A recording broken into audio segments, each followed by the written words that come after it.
Hello friends, आप सभी का वेलकम है हमारे YouTube channel my study class में। जैसा कि साथियों पटवारी परीक्षा की तैयारी चल रही है और हम आप लोगों के लिए अलग अलग टॉपिक से वीडियो लाते रहते हैं। आज का टॉपिक है जीके प्रैक्टिस सेट और ये इसका जो है 10वां पार्ट है।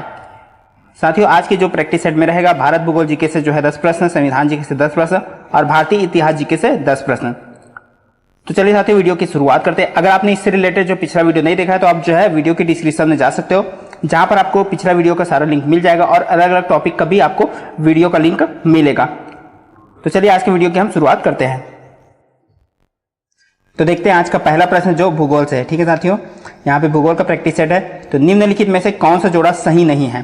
तो इन चारों ऑप्शन को देखना है, इनमें से पहचानना है कि कौन सा जोड़ा यहाँ पे सही नहीं है। तो साथियों इसका आंसर मैं यहाँ पे बता देता हूँ। तो इसका आंसर ये है ऑप्शन ए देहरादून। ये उत्तर प्रदेश वाला ये जो है सही नहीं है, क्योंकि देहरादून कहाँ है? उत्तराखंड में। तो चलिए अगला प्रश्न देखते हैं। नागो, खासी और गारो पहाड़ियां कहाँ स्थित है? तो ये कहाँ स्थित है? पूर्वांचल पर्वतमाला में। ऑप्शन ए इसका राइट आंसर हो जाएगा। चलिए तीसरा प्रश्न देखते हैं। निम्नलिखित में से सबसे ऊंचा शिखर कौन सा है? तो निम्नलिखित में से सबसे ऊंचा शिखर कौन सा है? ऑप्शन सी नंगा पर्वत। अगला प्रश्न है, कौन सी पर्वत श्रेणी भारत में स्थित है? तो कौन सी पर्वत श्रेणी जो भारत में स्थित है? Option D Pir Panjal. साथियों आप लोगों के लिए बहुत अच्छा प्रैक्टिस सेट है साथियों। तो आप यहाँ पे अपना आंसर जो है यहाँ पे सोच सकते हो हमारे आंसर बताने से पहले। तो हमारे चैनल पर अगर आप नए हो तो चैनल को सब्सक्राइब जरूर कीजिएगा, बेल आइकन जरूर दबाइएगा, जिससे आपको आने वाली सभी वीडियो को अपडेट मिलती रहेगी। दोस्तों वीडियो पसंद आए तो लाइक जरूर कर देना। तो चलिए अगला प्रश्न देखते हैं। क्षेत्रफल की दृष्टि से भारत जो संसार का सबसे बड़ा देश है, मतलब कितने नंबर का सबसे बड़ा देश है? तो इसका जो राइट आंसर है वो है 7वें नंबर का क्षेत्रफल की दृष्टि से। ठीक है साथियों, और जनसंख्या की दृष्टि से जो है दूसरा स्थान है। अगला प्रश्न है, नाथुला एक स्थान है जहां 44 वर्षों के बाद भारत चीन सीमा व्यापार फिर से शुरू किया गया है, वह भारतीय सीमा पर स्थित है। तो यहाँ पे जो है किस राज्य में स्थित है वो? तो इसका जो राइट आंसर है वो है सिक्किम में। ऑप्शन ए सिक्किम में है। कौन सा? नाथुला दर्रा जिसको बोला जाता है। अगला प्रश्न है, निम्नलिखित में से कौन सा भारत का सबसे अधिक आर्द्र स्थान है? तो कौन सा है इन चारों ऑप्शन में से? मासिनराम। ठीक है साथियों, ऑप्शन डी इसका राइट आंसर हो जाएगा मासिनराम, जो भारत का सबसे अधिक आर्द्र स्थान है। अगला प्रश्न है, केरल की मौन घाटी। तो केरल की मौन घाटी की कैसा है? इन ऑप्शन के हिसाब से आपको बताना है। तो केरल की मौन घाटी में ऑप्शन डी में पादपों तथा प्राणियों की दुर्लभ जातियां हैं। ये केरल की मौन घाटी में। ऑप्शन डी इसका राइट आंसर हो जाएगा। अगला है, वलतोरा हिमनद स्थित है। तो वलतोरा हिमनद स्थित कहाँ है स्थित है? तो इसका राइट आंसर है शिवालिक में। ऑप्शन सी इसका राइट आंसर हो जाएगा। चलिए भूगोल का आखिरी प्रश्न देखते हैं। यहाँ पे, भारत की सबसे लंबी सुरंग जवाहर सुरंग किस राज्य में स्थित है? तो किस राज्य में स्थित है? जम्मू और कश्मीर में। ठीक साथियों, जम्मू कश्मीर में जो है भारत की सबसे लंबी सुरंग जवाहर सुरंग स्थित है। तो साथियों ये था जो है भूगोल का 10 प्रश्न। तो चलिए अब अगला प्रश्न देखते हैं। तो ये संविधान का पहला प्रश्न है साथियों। तो संविधान से हम पहला प्रश्न देखते हैं। भारत के संविधान का कौन सा भाग या कौन सा अनुच्छेद? ठीक है साथियों, कौन सा अनुच्छेद है भारतीय संसद को भारत में एक नए राज्य के गठन के लिए दिया जाता है? तो इसका जो राइट आंसर है वो है अनुच्छेद 3। भारत के संविधान का जो है अनुच्छेद 3 जो है भारतीय संसद को भारत में एक नए राज्य गठन के लिए दिया गया है। अगला प्रश्न है, भारत में एक राज्य की सीमा में परिवर्तन किया जा सकता है, कौन से अनुच्छेद में? तो इसका जो राइट आंसर है अनुच्छेद 3 में दी गई प्रक्रिया के अनुसार। ऑप्शन डी इसका राइट आंसर हो जाएगा। प्रश्न को अच्छे से देखिएगा साथियों, और साथ ही साथ जो है आप ऑप्शन को भी जरूर पढ़िएगा। अगला प्रश्न है, निम्नलिखित में से कौन एक नए राज्य के निर्माण के लिए संवैधानिक उपबंध नहीं है? तो इनमें से कौन सा नहीं है? ऑप्शन डी एक राज्य संघ राज्य क्षेत्र शामिल कर सकेगा। ये जो है नए राज्य के निर्माण के लिए जो है एक संवैधानिक उपबंध नहीं है।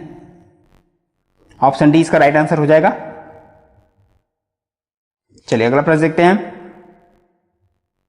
नए प्रदेश के सृजन एवं उसकी सीमा निर्धारण का अधिकार है, तो किनको अधिकार है? तो ऑप्शन ए संसद को। ऑप्शन ए इसका राइट आंसर हो जाएगा। नए प्रदेश के सृजन एवं उनकी सीमा निर्धारण का अधिकार संसद के पास है। अगला प्रश्न है, भारतीय संघ के राज्यों का पुनर्गठन किया जा सकता है अथवा उनकी सीमाएं परिवर्तित की जा सकती है, तो किनके हिसाब से? तो आप चारों ऑप्शन अच्छे से पढ़ लीजिए साथियों, चारों ऑप्शन दिया गया है। तो इसका जो राइट आंसर हो जाएगा वो है ऑप्शन ए, संसद द्वारा विधान की सामान्य प्रक्रिया में साधारण बहुमत द्वारा। ठीक साथियों, ऑप्शन ए के हिसाब से जो है भारतीय संघ के राज्यों का पुनर्गठन किया जा सकता है। चलिए अगला प्रश्न देखते हैं। भारतीय संविधान के अंतर्गत राज्यों की सीमाओं में क्षेत्रीय परिवर्तन किए जा सकते हैं, तो किनके हिसाब से किए जा सकते हैं? भारतीय संविधान के अंतर्गत राज्यों की सीमाओं में क्षेत्रीय परिवर्तन किए जा सकते हैं, तो किसके हिसाब से? संसद के विधेयक द्वारा। ऑप्शन सी इसका राइट आंसर हो जाएगा।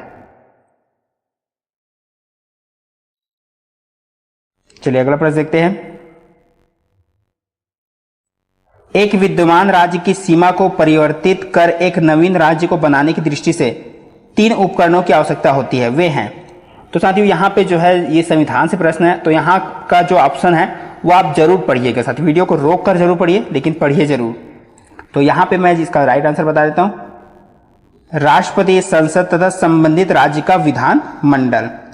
तो एक विद्यमान राज्य की सीमा को परिवर्तित कर एक नवीन राज्य को बनाने की दृष्टि से 3 उपकरणों की आवश्यकता होती है, किनकी किनकी?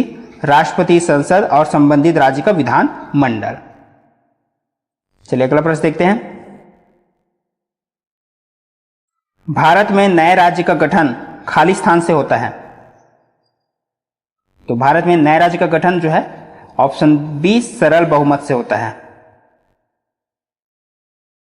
चलिए अगला प्रश्न देखते हैं। ये कथन वाला है साथियों, तो इसमें पहचानना है कि कौन सा कथन। ए दिया है भारत संघ नहीं है, और कारण दिया है किसी भी राज्य का क्षेत्र, सीमा, नाम उसकी सहमति के बिना भी परिवर्तित करने की शक्ति संघीय संसद को प्राप्त है।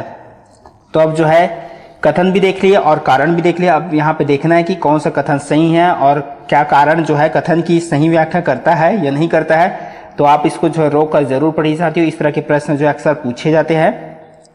तो चलिए देखते हैं इसका जो राइट आंसर क्या हो जाएगा, वो है ऑप्शन डी।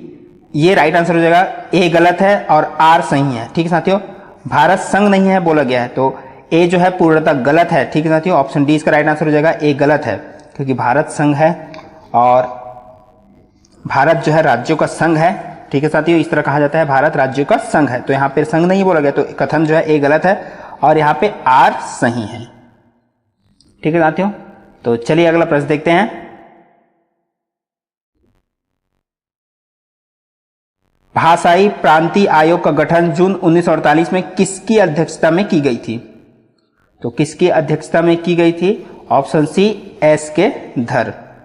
भाषाई प्रांतीय आयोग का गठन जून 1948 में एस के धर के अध्यक्षता में की गई थी। तो साथियों ये था संविधान से भी 10 प्रश्न। तो आप बता सकते हो कि आपका किसमें से किसने कितना सही हो रहा है। चलिए इसके बाद देखते हैं इतिहास जीके से प्रश्न। तो ये है साथियों इतिहास जीके का प्रश्न पहला। निम्नलिखित में किसने 1857 के विद्रोह को एक षड्यंत्र की संज्ञा दी? तो किसने दी थी? चारों ऑप्शन आप देख सकते हो। तो इसका जो राइट आंसर है वो है जेम्स आउट्रम व डब्ल्यू टेलर। ऑप्शन ए जो है इसका राइट आंसर हो जाएगा। जेम्स आउट्रम व डब्ल्यू टेलर ने 1857 के विद्रोह को एक षड्यंत्र की संज्ञा दी। चलिए दूसरा प्रश्न देखते हैं। 1857 में किसने इलाहाबाद को आपातकालीन मुख्यालय बनाया था? तो किसने बनाया था? तो इसका जो राइट आंसर है लॉर्ड कैनिंग ने। ऑप्शन ए इसका राइट आंसर हो जाएगा। साथियों आप जो है यहाँ पे प्रश्नों को भी अच्छे से देखते जाइए, उसके साथ साथ आप जो है ऑप्शन को भी पढ़िए। गडकरी विद्रोह का केंद्र था, तो इसमें से गडकरी विद्रोह का केंद्र कौन सा था? वो है कोल्हापुर। ऑप्शन बी इसका राइट आंसर हो जाएगा। गडकरी विद्रोह का केंद्र कोल्हापुर था। अगला प्रश्न है 1857 की बरेली विद्रोह का नेता कौन था? तो कौन था? ऑप्शन ए खान बहादुर खां। ठीक है साथियों, खान बहादुर खां जो है 1857 की बरेली विद्रोह का नेता था। चलिए अगला प्रश्न देखते हैं। आजादी की पहली लड़ाई 1857 में किसने भाग नहीं लिया था? तो इन ऑप्शन के हिसाब से देखना साथी, जो ऑप्शन में दिया उसके हिसाब से देखना है कि इनमें से किसने भाग नहीं लिया था। तो किसने? भगत सिंह। ऑप्शन डी इसका राइट आंसर हो जाएगा। चलिए अगला प्रश्न देखते हैं। निम्नलिखित में से किसने 1857 में अंग्रेजों से संघर्ष किया? इन चारों ऑप्शन में से बताना है साथियों, क्योंकि ऑप्शन का भी महत्व है। जैसे प्रश्न में अगर एग्जाम में आ गए तो यहाँ ऑप्शन भी चेंज हो सकता है। ये हमारे हिसाब से बनाया गया ऑप्शन है। तो इसका जो राइट आंसर है वो है सादत खान। सादत खान जो है 1857 में अंग्रेजों से संघर्ष किया, इनमें से। ठीक है साथियों, इन चारों ऑप्शन में से। अगला प्रश्न है भारत में प्रथम स्वतंत्रता संग्राम का मुख्य तात्कालिक कारण थे? कौन सा कारण था? वह अंग्रेजों का धर्म में हस्तक्षेप का संदेह है। अंग्रेजों का धर्म में हस्तक्षेप का संदेह भारत में प्रथम स्वतंत्रता संग्राम का तत्कालिक कारण था। अगला प्रश्न है 1857 में भारत में हुए विद्रोह के एक नेता तात्या टोपे का मूल नाम क्या था? चारों ऑप्शन आप देख सकते हो। तो उनका मूल नाम क्या था? रामचंद्र पांडुरंग। ऑप्शन डी इसका राइट आंसर हो जाएगा। चलिए अगला प्रश्न देखते हैं। किस इतिहासकार ने लिखा तथाकथित प्रथम राष्ट्रीय स्वतंत्रता संग्राम ना तो प्रथम और ना ही राष्ट्रीय और ना ही स्वतंत्रता संग्राम था? तो किन्होंने लिखा है? आरसी मजूमदार ने। ठीक साथियों, प्रश्नों को अच्छे से पढ़ लीजिएगा। आरसी मजूमदार ने लिखा है प्रथम जो है स्वतंत्रता संग्राम ना ही स्वतंत्रता संग्राम था, ना ही राष्ट्रीय और ना ही, यहां पे बोल सकते हैं प्रथम, आरसी मजूमदार ने। तो चलिए इतिहास का आखिरी प्रश्न देखते हैं। मेरठ में जो है विद्रोह आरंभ हुआ, तो कब आरंभ हुआ था मेरठ में? तो 10 मई 1857। ऑप्शन ए इसका राइट आंसर हो जाएगा। तो साथियों ये भी था जो है 10 जो है इतिहास से प्रश्न। तो टोटल 30 प्रश्न हो जाते हैं हमारे जीके प्रैक्टिस सेट के। तो साथियों आज के वीडियो में बस इतना ही। वीडियो को देखने के लिए बहुत बहुत धन्यवाद। चैनल पर नए हो गए तो सब्सक्राइब जरूर कर लेना साथियों, और मिलते हैं इसी तरह और अगले वीडियो के साथ।